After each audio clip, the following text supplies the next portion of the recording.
జిల్లాలో 3వ విడత గ్రామ పంచాయతీ ఎన్నికల నిర్వహణకు సంబంధించి ర్యాండమైజేషన్ విధానంలో పోలింగ్ స్టేషన్ల వారీగా ఎన్నికల సిబ్బంది కేటాయింపు పూర్తి చేసినట్లు జిల్లా ఎన్నికల అధికారి కలెక్టర్ పమిలా సత్పతి తెలిపారు. రామగుండం సింగరేణి సంస్థ మూతపడిన ఓపెన్ కాస్ట్ 4 సమీపంలో గోదావరి నది పరివాహక ప్రాంతంలో పెద్ద పులి సంచరిస్తుంది. పులి అడుగులను అధికారులు గుర్తించారు.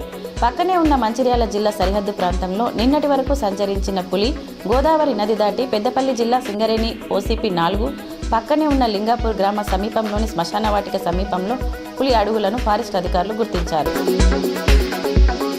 కరీంనగర్ పోలీస్ కమిషనరేట్ పరిధిలో ఈ నెల 17న జరగనున్న 2వ విడత పంచాయతీ పోలింగ్ సందర్భంగా పకడ్బందీ చర్యలు చేపట్టినట్లు సిపి గౌస్ అలం తెలిపారు. రాష్ట్రంలో కొత్తగా ఎన్నికైన సర్పంచ్లను ఇబ్బంది పెట్టాలని చూస్తే సహించేది లేదని, వారి రక్షణ కోసం ప్రతి జిల్లాలో బీఆర్ఎస్ పార్టీ తరఫున ప్రత్యేక న్యాయ విభాగాన్ని ఏర్పాటు చేస్తున్నామని బీఆర్ఎస్ వర్కింగ్ ప్రెసిడెంట్ కేటీఆర్ ప్రకటించారు.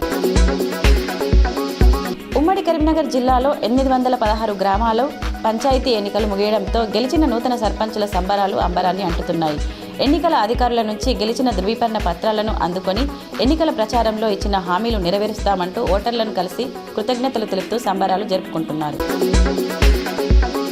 శంకరపట్నం మండలం మెట్పల్లిలో మందుబాబు హడావిడి హల్చల్తో పోలీసులు నిర్ఘాంతపోయారు. ఎన్నికల సందర్భంగా మెట్పల్లి గ్రామానికి చెందిన ఓ వ్యక్తి మద్యం మత్తులో పోలీస్ వాహనంపైకి ఎక్కి డ్యాన్స్ చేశాడు. వెంటనే పోలీసులు అతన్ని కిందకు దింపే ప్రయత్నం చేయగా పోలీసులపైనే పడిపోయాడు. మద్యం మత్తులో ఆ వ్యక్తి చేసిన హల్చల్కు పోలీసులు ఆశ్చర్యపోయి తగిన బుద్ధి చెప్పారు.